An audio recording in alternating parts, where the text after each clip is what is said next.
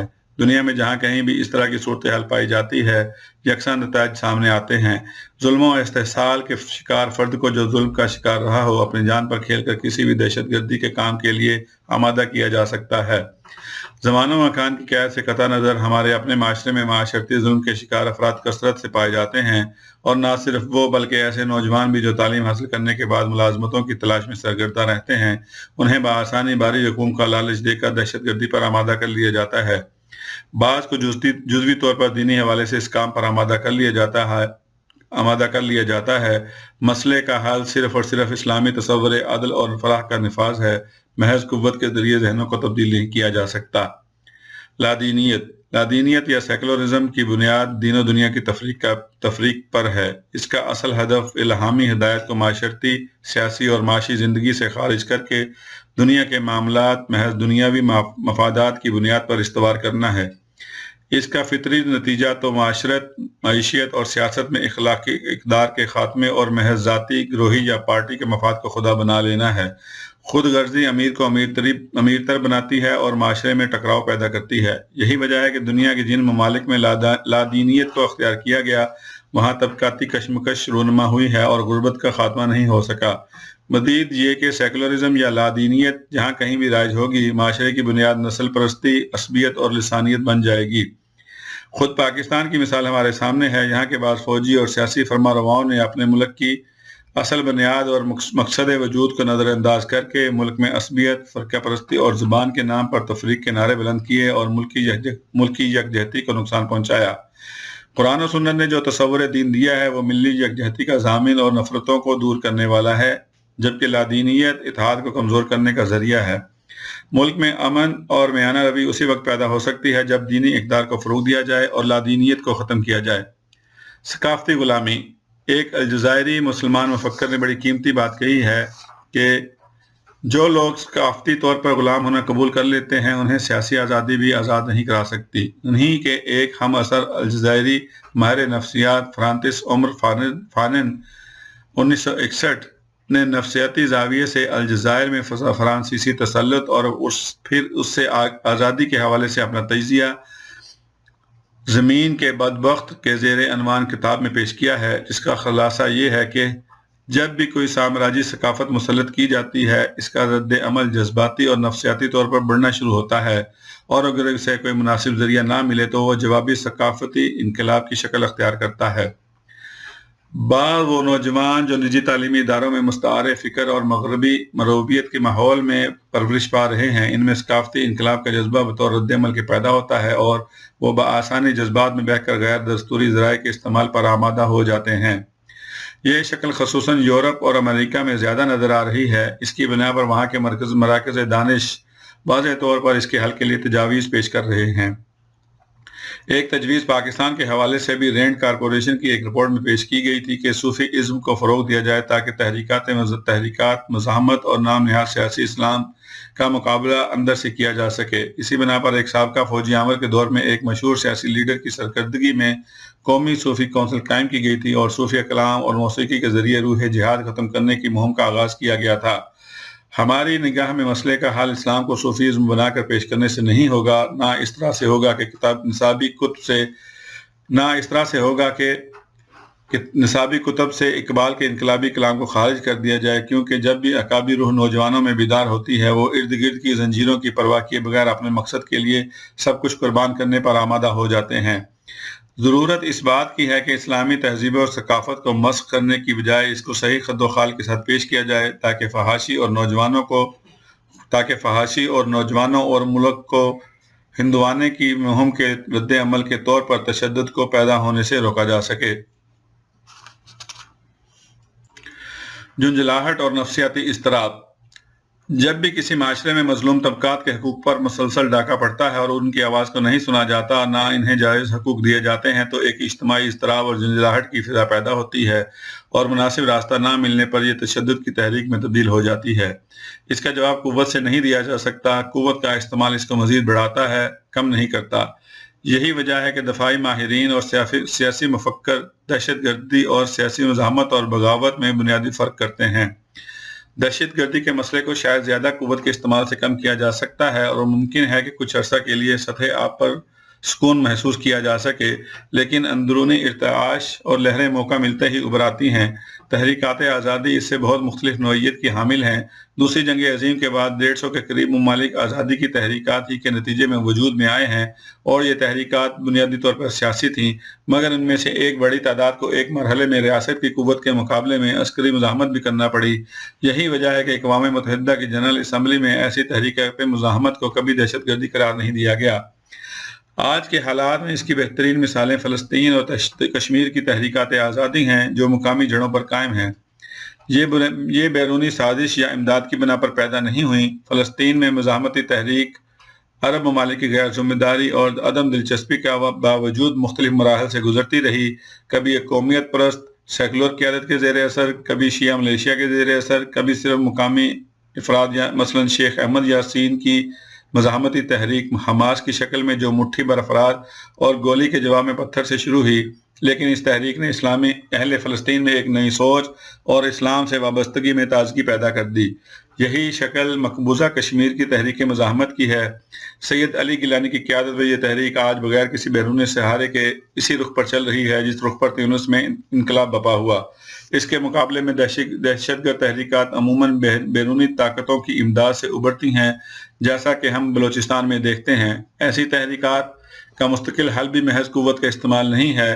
مقامی مسائل کو مقامی افراد کو اعتماد میں لے کر حل کرنے سے ہی دہشت گردی ختم ہو سکتی ہے۔ پاکستان کے تناظر میں انتہا پسندی، شدت پسندی اور دہشت گردی کے خاتمے کا آسان طریقہ تمام اہم فریقوں کو یکجا کر کے ایک قومی تعمیری اور اصلاحی منصوبے کے ذریعے کیا جا سکتا ہے۔ البتہ اس کا پہلا اور مؤثر ترین اقدام طویل المیعاد ہوگا، یعنی تعلیمی حکمت عملی کی تشکیل اور نفاذ۔ نئی تعلیمی حکمت عملی۔ اس حکمت عملی کی کامیابی کے لیے حکومت وقت کو متفرق نظام ہائے تعلیم کی جگہ ملک میں یکساں نظام تعلیم نافذ کرنا ہوگا، جس کے لیے ایک مشترکہ قومی تعلیمی نصاب کو سرکاری اور نجی دونوں شعبوں میں نافذ کرنا ہوگا، چاہے یہ نجی اسکولوں کو ناگوار ہی کیوں نہ ہو۔ یہ مسئلہ محض وسیع البنیاد تعلیم سے حل نہیں ہو سکتا، کیونکہ اس کا نقطۂ آغاز ہی دینی اثرات کو ذیل کرنے کے لیے جدید ترین یورپی اور امریکی نصابات کا پاکستان کے مدارس اور جامعات میں نافذ کرنا ہے۔ ہمیں ان نصابات کا جائزہ لے کر یہ دیکھنے کی ضرورت ہے کہ جن یورپی ممالک اور امریکہ کے لیے یہ نصاب بنائے گئے ہیں، کیا ان کی قومی ترجیحات، مقاصد، ثقافتی، دینی اور معاشرتی ضروریات اور ہماری ثقافت، نظریہ حیات اور اہداف میں کوئی قدر مشترک ہے؟ کیا یہ نام نہاد وسیع بنیادوں والی تعلیم نظریہ پاکستان پر اعتماد کو بڑھائے گی یا مزید کمزور کرے گی؟ کیا یہ درآمد کی ہوئی فکر پر مبنی تعلیم ہماری نسل کو اسلامی کردار اور خصوصاً سیرت پاک صلی اللہ علیہ وسلم کے رحمت، درگزر، امانت، سچائی، شہادت حق، ظلم کے خلاف استقامت کے ساتھ جہاد کرنے، علم کی اشاعت اور عدل کے قیام کی کوششوں کو نوجوانوں کے دل و دماغ میں جاگزیں کرنے کی صلاحیت رکھتی ہے؟ مسئلے کا حل یہ ہے کہ تعلیمی نصاب میں براہ راست علامہ محمد اقبال، قائد اعظم اور امت کے معتبر اہل علم کے خیالات کو قوم کے نوجوانوں کے ذہنوں میں راسخ کیا جائے، تاکہ آج سے 10 سال بعد جو نسل تعلیم گاہوں میں اعلیٰ تعلیم کے لیے آئے، پاکستان کے حوالے سے اس کی نظریاتی بنیاد مضبوط ہو اور وہ کسی انتہا پسندی کا شکار نہ ہو۔ تاریخ یہ بتاتی ہے کہ لادینیت سے زیادہ انتہا پسند فکر آج تک کبھی وجود میں نہیں آئی، کیونکہ لادینیت خود کو اعلیٰ ترین سچائی قرار دے کر صرف اپنی ہی سچائی کی ڈفلی بجاتی ہے اور نہ کارخانے میں کسی اور کی آواز کو سننے کی روادار نظر نہیں آتی۔ تعلیمی حکمت عملی میں قرآن کریم کی اخلاقی، معاشرتی، معاشی، ثقافتی اور سیاسی تعلیمات پر خصوصی توجہ دی جانی چاہیے۔ سیرت پاک صلی اللہ علیہ وسلم کے ہر پہلو پر ذہن سازی کی جائے، عالم اسلام سے نوجوانوں کی وابستگی کو بڑھایا جائے، انہیں اس ملک کے عوام کی قربانیوں سے جو انہوں نے اسے حاصل کرنے کے لیے دیں ان سے آگاہ کیا جائے، اور پھر پڑوسی ملک کے جارحانہ اقدامات کے جواب میں افواج پاکستان کے جوانوں نے جو قربانیاں دیں اور عوام نے اپنا سب کچھ بازی پر لگایا، اس تاریخی اثاثے سے نوجوانوں کو آگاہ کیا جائے تاکہ وہ قومی تشخص کو نہ صرف سمجھیں بلکہ پاکستانی ہونے پر فخر کرے۔ ہمہ گیر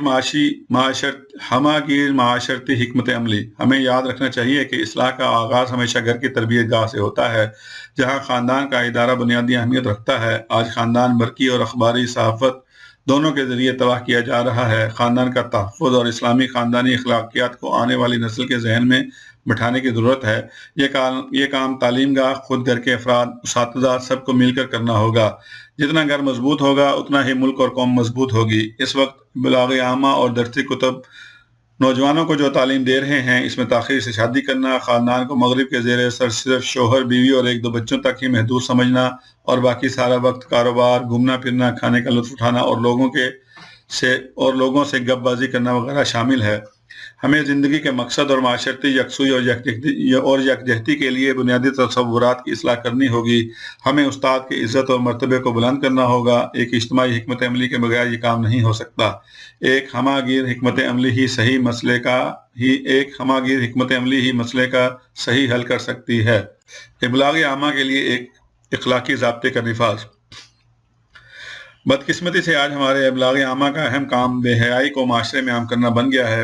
یہ نہ صرف شدید رد عمل کو دعوت دے رہا ہے بلکہ ہمارے قومی اخلاق کو تباہ کرنے میں مصروف ہے۔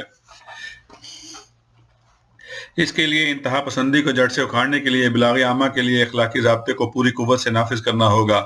اس وقت ایک ایسے ملک میں جہاں غیر مسلموں کی تعداد محض 3% ہے، ابلاغ عامہ کی آزادی کے نام پر 20 نجی چینل صرف ہندوازم، عیسائیت اور قادیانیت کی تبلیغ پاکستان کے غیر تعلیم یافتہ عوام میں کر رہے ہیں۔ بھارت سے فحاشی، پاکستان دشمنی اور مہابھارتی تصور کو فروغ دینے والے پروگرام کثرت سے نشر ہو رہے ہیں۔ یہ پروگرام صوبائی عصبیت اور خود مختاری کو اجاگر کر رہے ہیں۔ ہمارے ہاں کے 4 مسلک پرست طبقے اپنے اپنے مسلک کے لیے برقی ابلاغ عامہ کا استعمال کر رہے ہیں۔ صرف ایک مسلک کے 8 سے زائد چینل پاکستان میں دیکھے جا رہے ہیں۔ کیا اس طرح ہم ملکی امن، رواداری، محبت اور یکجہتی پیدا کر سکتے ہیں؟ یہ ابلاغی آزادی ملک کو کس سمت میں لے کے جا رہی ہے؟ کیا اس طرح رواداری، برداشت اور محبت پیدا ہو سکتی ہے؟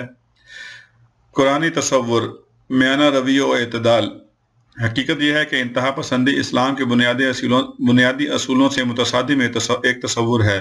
قرآن کریم نے کسی اور کو نہیں، خاتم النبیین صلی اللہ علیہ وسلم کو، انسان کامل کو، کسی اور معاملے میں نہیں، عبادت کے معاملے میں یہ ہدایت فرمائی کہ وہ عبادت میں بھی اعتدال اختیار کریں۔ آج اگر ہم کسی اللہ کے بندے کے بارے میں یہ سنتے ہیں کہ وہ تمام رات عبادت کرتا ہے تو ہم اسے اللہ کا ولی قرار دیتے ہیں۔ قرآن اپنے رسول صلی اللہ علیہ وسلم سے فرماتا ہے کہ آپ تمام رات قیام نہ فرمائیں بلکہ رات کا نصف حصہ یا اس سے کم یا کہیں اس سے زیادہ وقت نماز میں صرف کریں۔ قرآن کسی اور معاملے میں نہیں، اللہ کی راہ میں انفاق اور خرچ کرنے کے بارے میں فرماتا ہے کہ نہ ہاتھ گردن سے باندھو، نہ اسے بالکل کھلا چھوڑ دو۔ وہ گفتگو میں توازن کے لیے کہتا ہے کہ نہ آواز زیادہ بلند ہو، نہ محض سرگوشی ہو۔ وہ کھانے پینے کے بارے میں، لباس کے بارے میں، غرض زندگی کے ہر عمل کے بارے میں انتہا پسندی کو شدت سے منع کرتا ہے۔ اگر اللہ کے کلام کے مفہوم اور معانی کو ایک بچہ بچپن سے اپنے دل و دماغ میں جاگزین کر لے تو کیا وہ دہشت گرد بن سکے گا؟ قرآن جس اعتدال، توازن اور میانہ روی کی تعلیم دیتا ہے، اس کی ایک مثال اس واقعے میں ہے جس میں 3 اصحاب رسول صلی اللہ علیہ وسلم نے امہات المؤمنین سے یہ جا کر پوچھا کہ نبی کریم صلی اللہ علیہ وسلم کے معاملات کیا ہیں۔ انہیں بتایا گیا کہ آپ صلی اللہ علیہ وسلم کس طرح زندگی گزارتے ہیں، لیکن جب وہ یہ سن کر واپس لوٹے تو انہوں نے یہ سوچا کہ آپ صلی اللہ علیہ وسلم تو اللہ کے رسول ہیں، اس لیے شاید اللہ تعالیٰ نے آپ کو رخصت دی ہے کہ تمام رات عبادت نہ کریں، لیکن ہم تمام رات نماز پڑھیں گے۔ مزید یہ بھی سوچا کہ کبھی نفلی روزے کا ناغہ نہیں کریں گے اور نیکی کے حصول کے لیے شادی سے بچیں گے۔ آپ صلی اللہ علیہ وسلم کو جب ان کے ان ارادوں کا علم ہوا تو انہیں طلب فرمایا اور ان سے پوچھا کہ کیا تم نے یہ کچھ کہا ہے؟ انہوں نے کہا ہاں۔ تو آپ صلی اللہ علیہ وسلم بات کا آغاز یوں فرماتے ہیں کہ آپ صلی اللہ علیہ وسلم اللہ کے رسول ہیں اور ان سے زیادہ اللہ کا تقوی اور خشیت کرتے ہیں۔ وہ عام دنوں میں کبھی روزہ رکھتے ہیں اور کبھی ناغہ بھی کرتے ہیں، کبھی رات کو قیام بھی کرتے ہیں اور کبھی آرام بھی کرتے ہیں، اور نکاح بھی آپ کی سنت ہے، اور جو اس کو ناپسند کرتا ہے وہ ہم میں سے نہیں ہے۔ گویا جو شخص جان کر اس لیے نکاح نہ کرے کہ یہ دنیاوی چیز اور تقوی کے خلاف ہے، وہ نبی کریم صلی اللہ علیہ وسلم کی امت میں سے نہیں ہے۔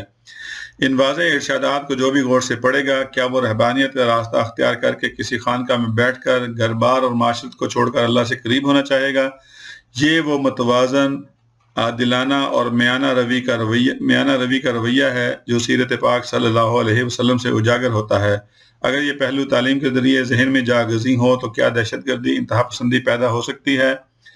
مسئلے کا حل سزائیں نہیں، اخلاقی تعلیم و تربیت ہے، اور سیرت پاک صلی اللہ علیہ وسلم کی لازمی تعلیم ہے، جس کے نتیجے میں پائیدار امن اور عدل کے نظام کا راستہ ہموار ہو سکتا ہے۔ صدق اللہ العظیم۔